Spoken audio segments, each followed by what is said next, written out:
Welcome to VEROSCOPE, where we're doing part 4 of the Jennifer Soto immunity interview with the police. And in this section, we're going to be covering the living arrangements and the critical period of the June the 16th text. If you're new to the case, perhaps from the UK, this is Jenn Soto, and this is her daughter Madeline, who was murdered on the celebration day of her birthday, not her actual birthday, but the day that they were, inverted commas, celebrating. And the murderer who has been convicted is this guy, Stephan Sterns, who has been convicted of murder and given life sentences, I believe 21. And he did it through no contest.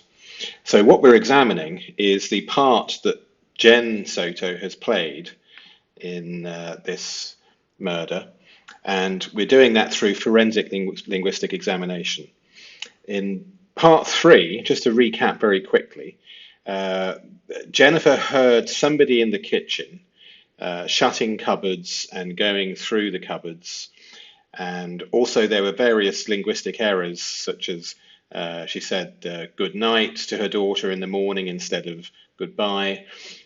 There was the phone evidence of management and destruction back to factory resets, and the appointment cancellation, and various other sensitivity markers for money, including a big wad of money. I believe it was there was some theft from Sterns as part of his history. So now we're moving on to part 4. But just before we play the audio tape of the police officers interviewing her, under immunity conditions, the critical finding is that she says, "I can't risk it." She says in a text, "Maddie is no longer sleeping with me. I can't risk it." And here we are unaware of, or she says that she has no idea what she meant by that. You cannot use the word risk unless you know that some form of risk exists. She must have carried out a conscious threat assessment. She was most likely aware that she was living with a rapist and a murderer at a certain point in time in the morning. And it requires for her to have identified in her mind the exact risk for her to bother to send that text. So, that being said, let's play the tape. I'll just confirm the history then. All right. So you just started this job at Disney Coronado Springs like a week or two earlier, is that right? Yes. And your sister and other family members would help with Maddie getting to school because of your job? Yes, my mom and my sister, yes. Okay. Why is it that now Stephan on February 26th is coming up to help as opposed to any of your family members helping getting Madeline to school? I had asked for him to come and help me because I think I was working a lot of night shifts or like really late shifts. And I just wanted the opportunity to see Maddie, because I wanted to spend more time with my daughter throughout the week while I was working, versus had she had stayed at my mom's, I wouldn't have seen her all week. So here we have an example of trying to give the good mum narrative, some sensitivity of the night, the slight stutter and the repetition. We call this sensitivity.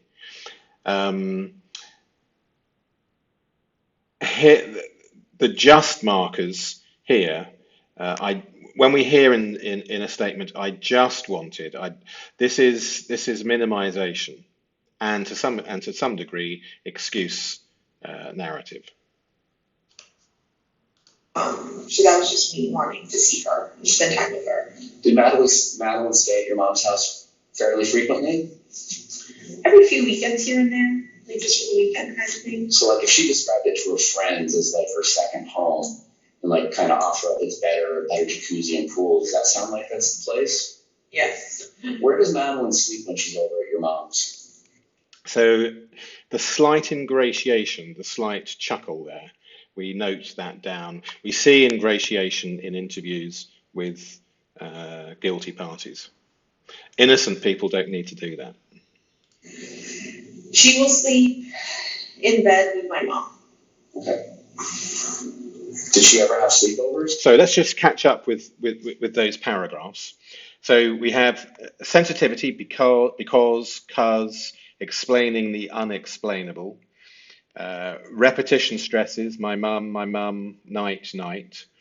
Hedging, I think, about her own work schedule.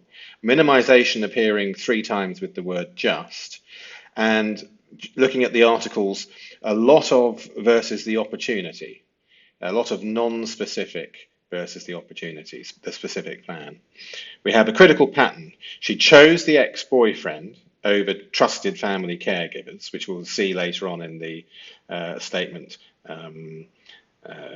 confirmed in another way. Claims wanting to see the daughter more, the good mum effect, yet arranges for Stephan to be alone with her. Organises for Stephan to be alone with her.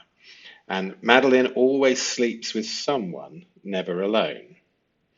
And the pattern is established. The grandmother's bed, the mother's bed, Stephan's bed. Like have friends come over and sleep over? Slumber parties, no. Does she ever go and attend any? No. Is there any particular reason? I mean, she's a 12-year-old girl on the cusp of being 13.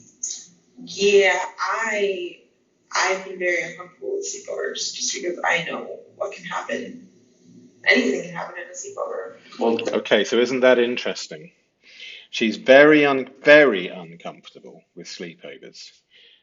Just reason why I know anything can happen. I know what can happen and anything can happen. So she's aware. She's fully aware. then you can be the host house like we kind of were. You never hosted any sleepovers for her friends?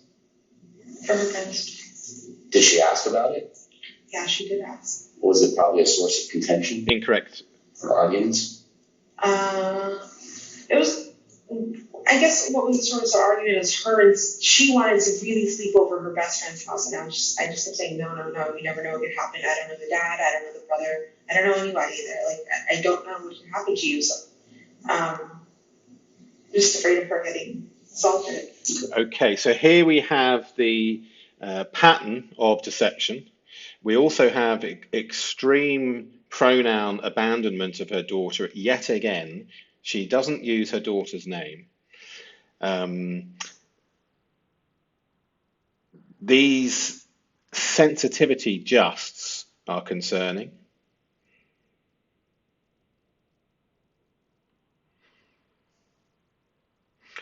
I don't know what can happen, so she's explicitly aware. I don't know the dad and I don't know the brother, so she's fully aware of male danger with strangers. Explicit fear, afraid of her getting assaulted, yet she's allowing her 12-year-old to sleep alone with an ex-boyfriend in her house consistently, and even pushing that to happen so that she can get a good night's sleep. So I believe we're seeing a complicity pattern, an involvement pattern, together with Sterns. So Jennifer takes the interviewer role at times. She questions the question. In forensic linguistics, questioning the question is a deceptive marker. In fact, if you think about it, saying "excuse me," "sorry" in an environment where you can hear perfectly well is buying cognitive time, and in the same way that questioning the question is essentially doing 2 things: buying extra cognitive time to think about the answer, but also inquiring about your own knowledge about the question and about the situation before they answer. So questioning the question, we put in a flag. It doesn't always mean anything. Individual flags don't, but the clusters and the superclusters begin to tell the picture. Multiple justs again. Critical never usage about the sleepovers. Never is an interesting word in forensic linguistics. Never in a million years is something I heard the other day, which doesn't mean no, I didn't. It means that it will take 1,000,001 years to do whatever it was that you were denying. So we don't have a good denial.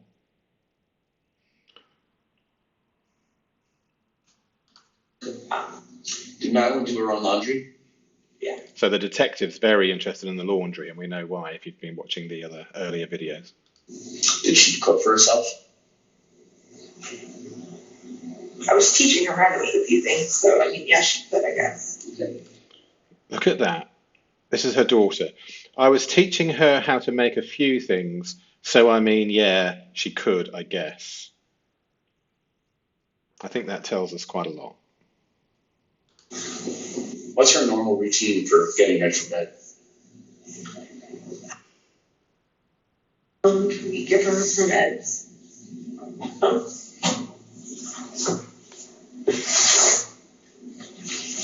sorry, take your time. Interesting. The detective asked, what's her normal routine? And I think Jennifer's mind has gone to the evening and the morning, hence the breakdown.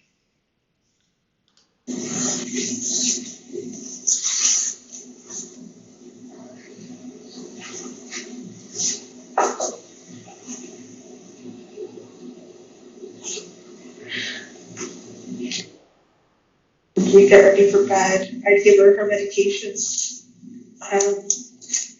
She would get in the shower. Take a long shower, I understand.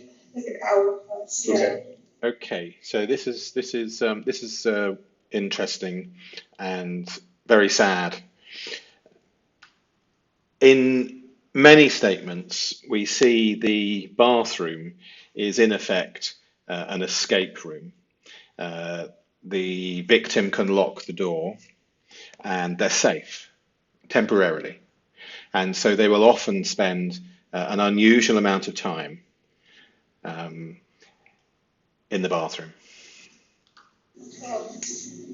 She loved it. She'd get out, she'd get dressed, she'd let her hair towel dry for a while, and then she would brush it. We would watch some TV. She'd probably have a snack before bed as well. Okay. What were kind of her nighttime uniforms? I mean, everybody kind of has their pajamas, but they're not necessarily pajamas. What was her routine nightwear? She really liked wearing shorts. So she had a few pajama outfits, but she really liked wearing shorts and baggy t-shirts. Okay. How about her routine getting ready for school in the morning? Okay, so let's just slow that down. So safe space indicators and medication control. We give her the meds, plural. Notice that. We give her the meds.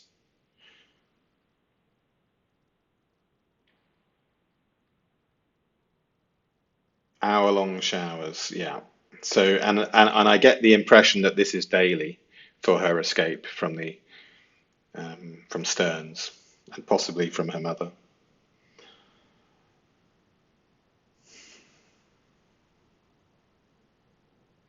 Yeah. I wonder if there is a surveillance. Okay, let's carry on. What's that about?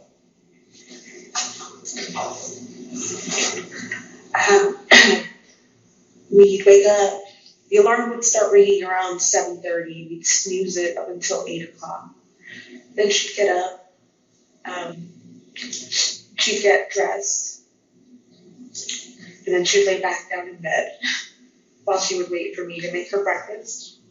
So she's a breakfast eater? Okay. She'd have breakfast. So can you see how the normality of the morning has completely changed?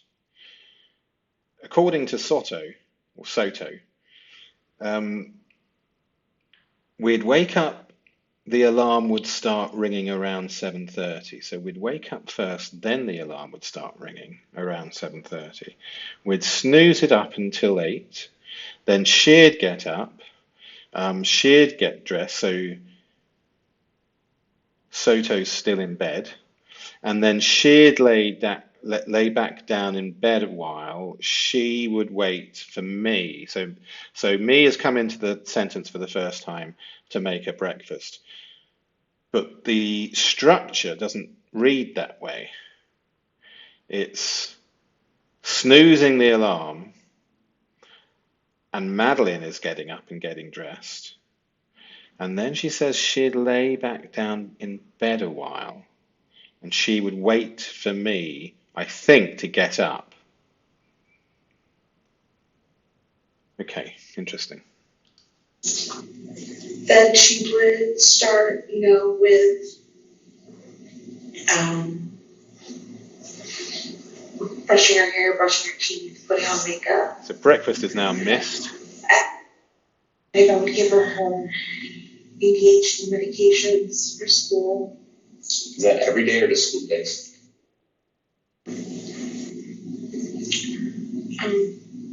So it sounds like you're heading out like 8:45 or 9? Yes. And it takes like, what did you say, 15, 20 minutes to get to school? Yes. And first bell's 9:38?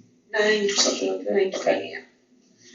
So on Monday the 26th, 7:30 seems like a really early time to depart to go to middle school, even if you're getting Mickey D's. What was the discussion about when Stephan and Madeline were going to leave on the 26th? There wasn't one. So you didn't know anything about these plans? There wasn't one. That is different than a previous analysis, I don't have it in front of me, where she says that there was a plan. Or did you? Or? I knew that they were going to go to McDonald's, but not 7 o'clock in the morning. That wasn't. No, that wasn't what was asked. You're getting Mickey D's. What was the discussion about when Stephan and Madeline were going to leave on the 26th? There wasn't one. So you didn't know anything about these plans, or did you? So the detective has remembered the same thing. I knew that they were going to get, so she retracts. So we have deception. But not 7 in the morning. That wasn't okay. And then okay, so. I had assumed like 8 o'clock. I had assumed, so she's backtracking.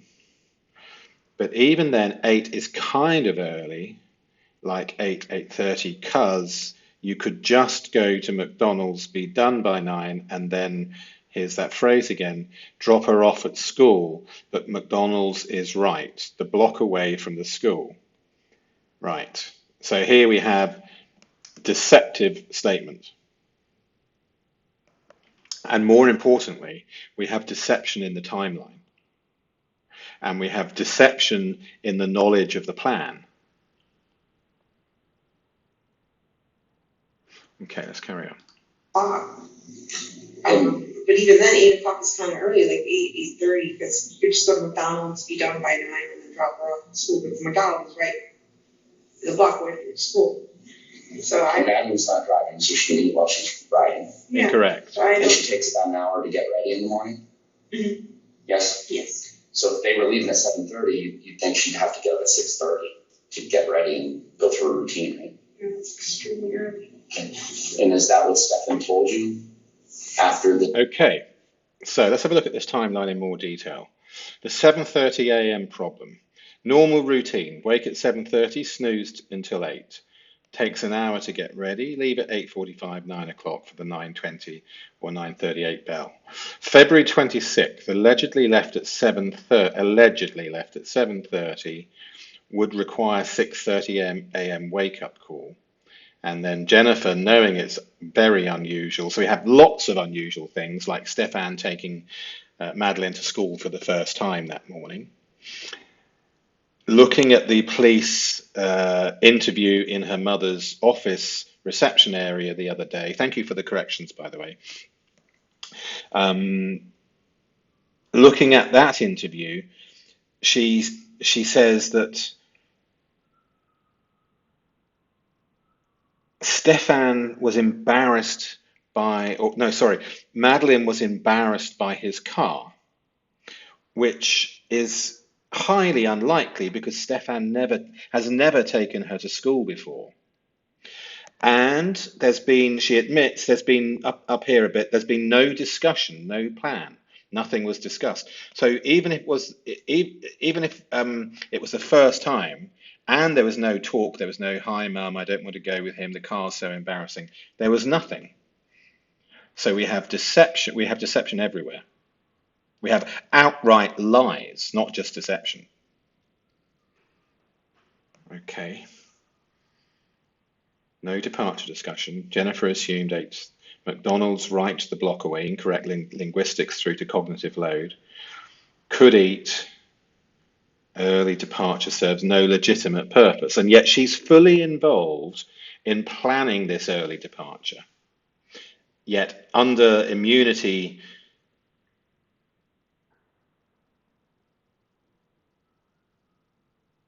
she accepts that it's highly unusual. Okay, the detective.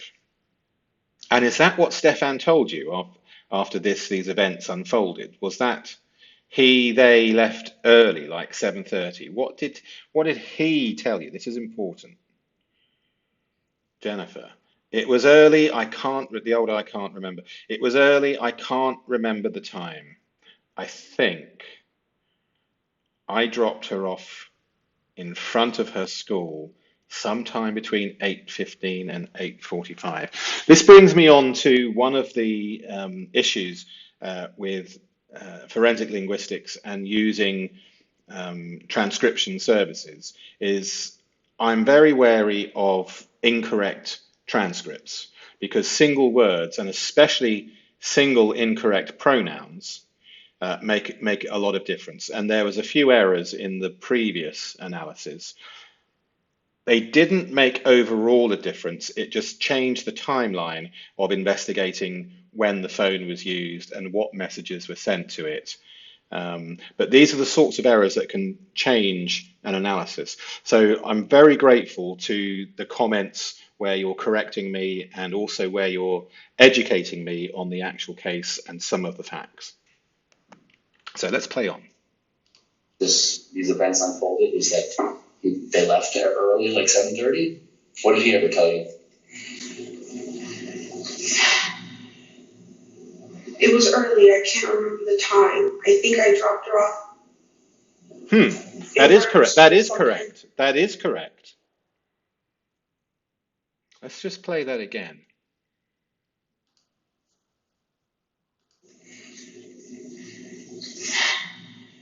There's that sigh. It was early. I can't remember the time. I think I dropped her off in front of her school. Did you hear that? She makes the error, pauses, understands the error, and continues on with the sentence. This, to me, makes me think even more that they had originally planned that they would say that they both dropped her off or that Jennifer dropped her off. But Jennifer decided to change that plan and to use that I was in bed. I couldn't hear very much apart from cupboard doors shutting. I was effectively blind to the whole morning, is what she decided to do. And I think this is what we call an historical architecture of the linguistics. In other words, her brain, under enormous stress and cognitive load, because it's been discussed, shall I say I dropped her off? Shall we say you dropped her off? Shall we say we dropped her off? This is why I think we're seeing all of these incorrect historical linguistics. That is amazing. She absolutely, this isn't a transcript error. Like 7:30? What did he ever tell you? It was early. I can't remember the time. I think I dropped her off in front of her school sometime between 8:15 and 8:45. You say I. Ha! What do you mean by that? Did you drop her off that No, morning? I'm speaking, sorry. Okay. Okay. Well done, detective. As what Stephan was telling me.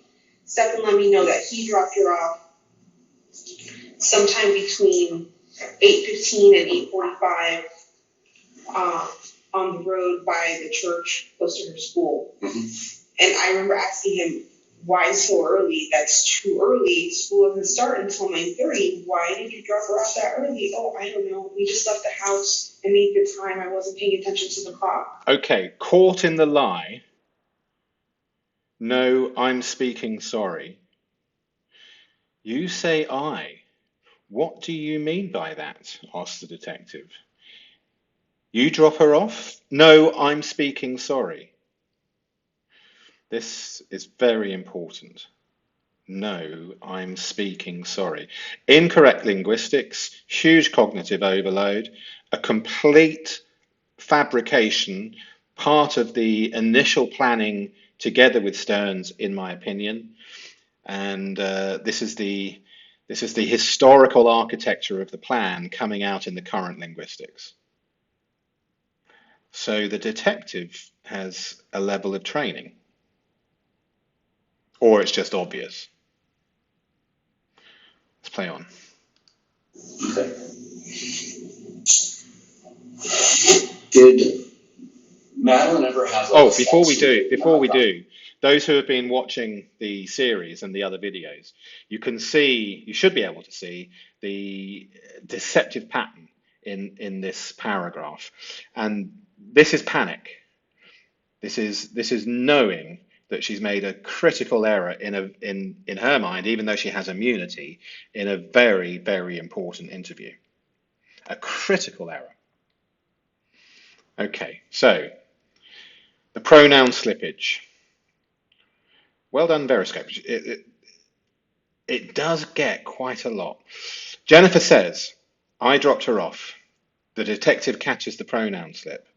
Jennifer corrects to Stephan's account, missing the pronoun before the psychological leakage of involvement. Yeah, okay, let's play on. I suspect now, because of the panic in here,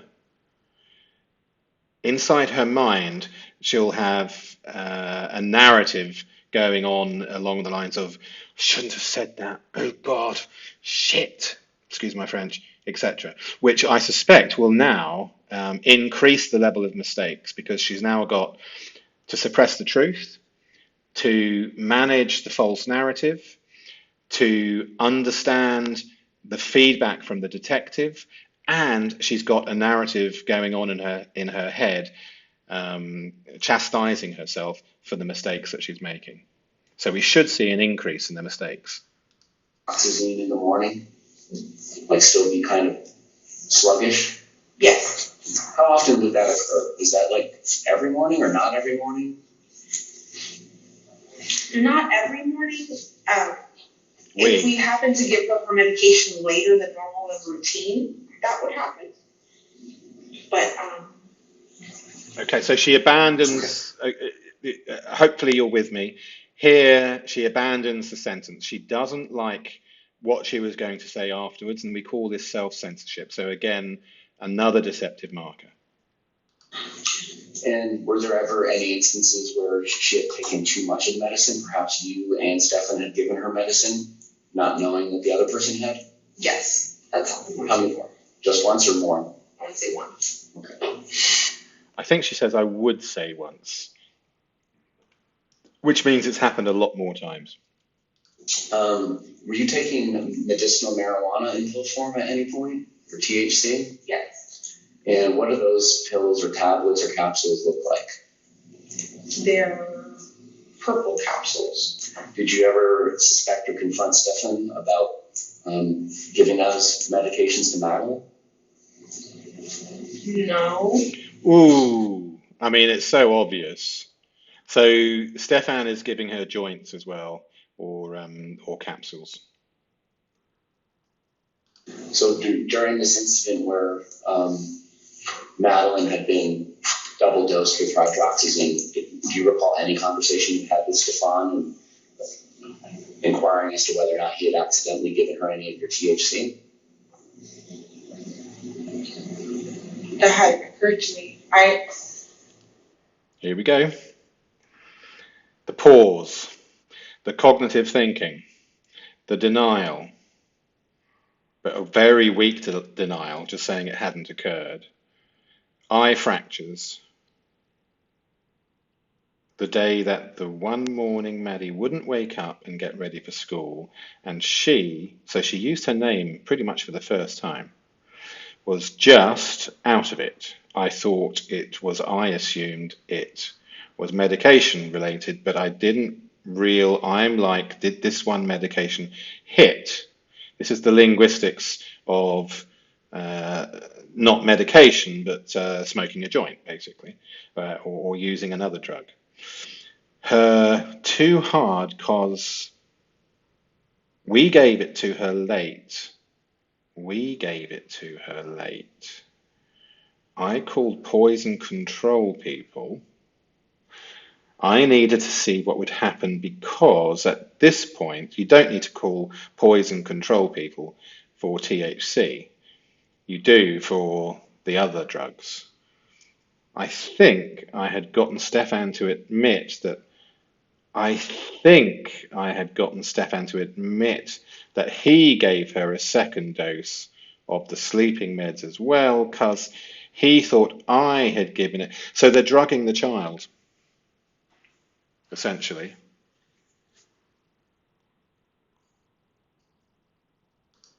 I had asked him the day that the one morning Maddie didn't wake up and get ready for school, and she was just out of it.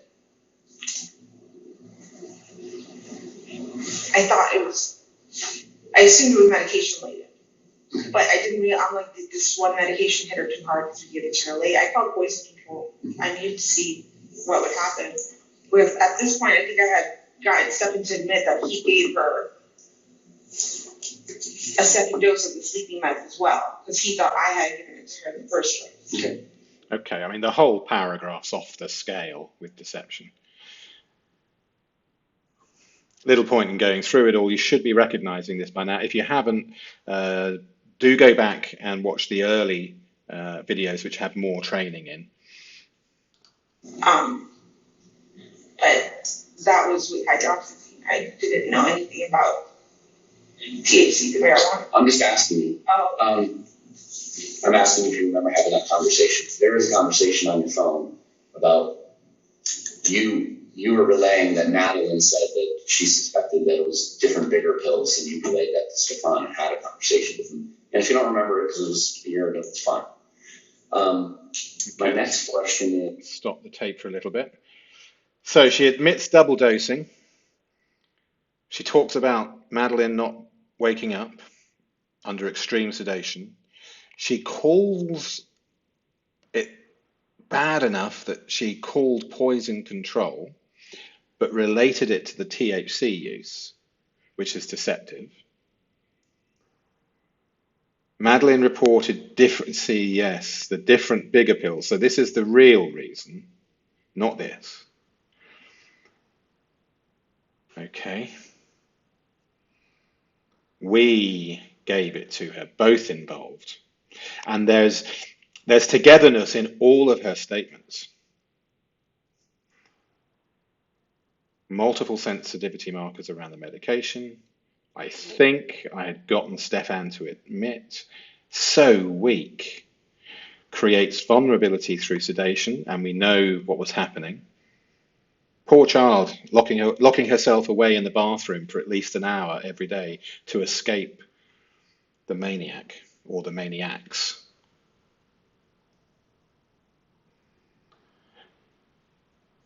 Is you have two female roommates. Yes. And one of them has a child, a son that sleeps part-time over there. Yes. And so my understanding is they're kind of, it's like I don't know what it's called, like a bed and breakfast. There's numbers on the doors upstairs. Yeah, I don't know. I just, to make it easier for the roommates, I just labeled each bedroom. So they're in 2 and 3. Yes. To make it easier for the roommate, I just labelled each bedroom.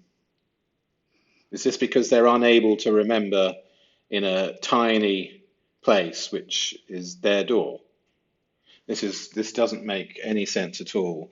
I don't know. I just, incorrect linguistics to make it easier. For the roommate, why not both of them? I just labelled each bedroom so they're in 2 and 3. Complete deception. Why were the doors labelled? Why have numbers on the door? Because it's not for this. I don't think. Okay. All right. Now, bedroom number 4. At one point, you told the police that your sister was staying with you, and that's why the sleeping arrangements were as they were. Was your sister ever staying with you, or did I misunderstand what you said? No, my sister wasn't staying with me. Okay. So let me ask you this. At what point did Madeline's bedroom kind of become the living room? When did that setup start? I think as soon as a few months into us moving back into that townhouse. And when would that have been?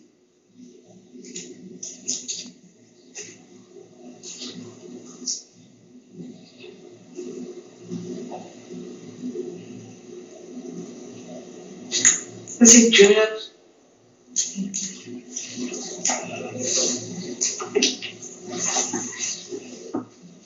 sometime in 2022, but I'm not sure when. Okay. It's my understanding that it's December of 2022 that you and Stephan kind of break up, Yes, but he still remains in the True. townhome. yes. Why is that? True. So we have a baseline with Jennifer. Notice we can tell when she's telling the truth. It's clear, it's firm, it's singular words very often, but there isn't the deceptive pattern that she uses when she's lying. So even though we were broken up, I still considered him one of my best friends. I wanted to give him the opportunity to live there, and he had gotten a job at Disney that was doing well, Okay. and I didn't want him to continue to lose that. Okay, so I suspect this isn't the reason at all, and I suspect that many people in the comments do know the real reason as to why he's still there. Complete deception in the statement. Cognitive load as she abandons certain thoughts that would give the game away. He had been struggling for a long time to get a job or do anything. His own mental health issues. Okay. So I just wanted to give him a chance to do something. Okay. His own mental health issues. So I wonder what Jennifer's mental health issues are. And be something. So Did he pay rent? yes. How much rent did he pay? $600 a month. All right. Sorry. I'm sorry, she says. And she's giggling. Always. So in December of 2022, kind of when the breakup happened.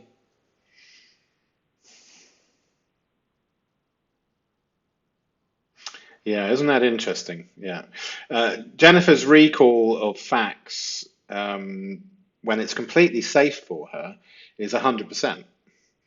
It's only when it's potentially extremely dangerous for her that she becomes extremely vague and doesn't know. So that in itself is another deceptive marker. Prior to that, what were the sleeping arrangements in your home? Was he sleeping in your bedroom as a couple? Yes. So who's in bedroom number 4, if anybody? Might have been a transcript error here. I think that room remained empty for a while. For a little bit, there was another roommate there, but it remained empty for the most part. And were your female roommates already there in 2 and 3? Yes. Why doesn't Madeline have that bedroom 4? I wanted her to have bedroom 4, but my dad really wanted rent. That whole unit that I live in is owned by my father. Okay. So let me ask you this. Do you pay your father anything to live there, or does he just handle collecting the rent from your rentees, lessees, whatever they are? I pay the rent as well. Okay. What do you pay for the rent? My portion of the rent was $400 a month. All right. And what did the 2 female roommates pay?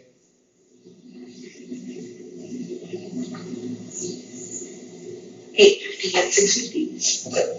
Fair equal. Prior to Madeline having her own bedroom set up in the living room, where was she sleeping in that townhome?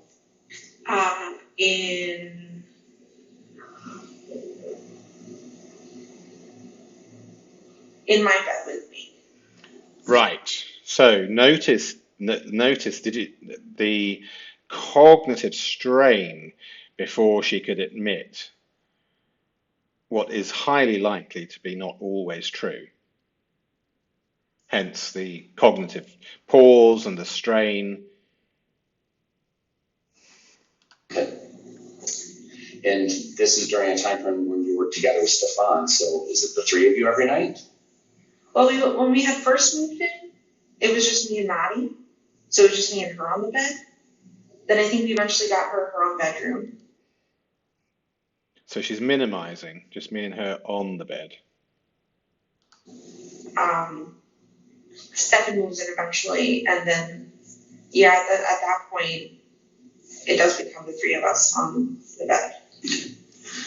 Okay, so she's insistent on not saying in the bed. In her mind, there's a difference. Madeline, again, isn't here. Stephan is. So Madeline's 12, and she has her own bedroom. How often is she sleeping in her own bed alone? Hardly. She doesn't like sleeping alone. Rubbish. And she doesn't like the living room. It's too big, too quiet. She said it would be too dark and then there would be spiders. She would see spiders, so.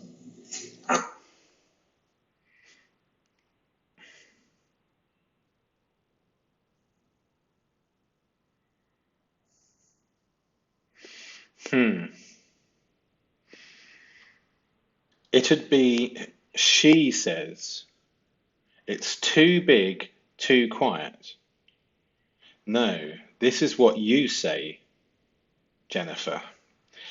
She asks, in my opinion, she asks to have her own room, and you say it's too big. No child says, oh, I don't want my own room, it's too big. They want the biggest room if they can have it. So this is you telling her no. And this is you introducing fear of spiders as your excuse, in my opinion. So you say hardly. Were there ever nights where she just slept alone in her bed? Or is it 100%? Because there's a difference between hardly ever and 100% to me. If she ever slept on that bed, it was like once. Okay. All right. So now you... Okay. The vulnerability pattern. 12-year-old fears spiders, dark, quiet. Living room too big. Creates dependency on the adult presence. Never sleeps alone. It's a grooming environment. The mother is aware of the complete vulnerability. Hardly. Yeah. The detective caught some criticism in the comments, but you know he is although there's been no prosecution, that might not be within his control, and he is asking very good questions, and he is catching things. You've broken up with Stephan in December of 2022, right? Mm-hmm. He's still paying rent, and he's there full time in bedroom number 4. Is that where he goes after you break up? No, he stayed in my room for a few months. We've broken up, but we weren't sure how to discuss it with Maddie because it was the middle of the school year, and I didn't want to affect her in any way. Mm-hmm. So we just played it off. acted like everything was normal and fine for the first 6 months. I have to stop it there. So acted. Here we have the normal factor, introducing with the fine. And then eventually she caught on, and then when she did, we admitted to her that we were broken up. And then, yeah, at that point is when we moved up to bedroom 4. Okay. And sweet President Trump. Okay. Prior to getting to your appointment for your blood draw, did you go directly there or not directly there? It's basically the question. Oh, I went directly there. Right. And after your blood draw, did you go directly back home? Yes. About what time did you get home? Sometime between 11:15 and 11:30. Did you have any other appointments or doctor's appointments later in the day? I was supposed to have had one, but I canceled it When did you cancel it? that same day. Why? Okay, I'm going to stop the transcript there because I've made an error and gone to another part of the transcript. We've been going on for a long while anyway, and it probably is worthwhile for everybody's concentration ability to make this another part. If you haven't already subscribed, please do. I would really appreciate it very much. I understand that the notification bell is essentially the new subscribe, and it would really help to get the algorithm to push this out to more people. As you can see from the channel, it's not too big at the moment, so your help in that would be very much appreciated. And consider joining as a member if you wish. I'll be producing training videos, not just on crime, but also how to use forensic linguistics in your personal life or your work life, basically knowing if your boss is lying to you. So do consider that, and I look forward to speaking with you in the comments. Okay, have a good evening.